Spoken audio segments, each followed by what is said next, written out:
लक्ष्मण हाके आणि नवनाथ वाघमारे यांच्या नेतृत्वामध्ये जनआक्रोश यात्रा सुरू झाली। दुपारी 1 वाजता बीडच्या गेवराईमध्ये आता जाहीर सभा देखील होणार आहे।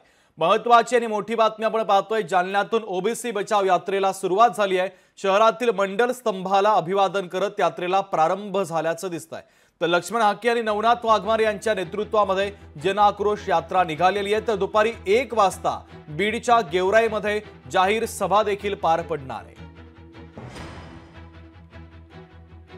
500 किलोमीटरपेक्षा जास्त अंतराची ही आमची ओबीसी जनआक्रोश, ओबीसी आरक्षण बचाव आक्रोश यात्रा सुरू होत आहे।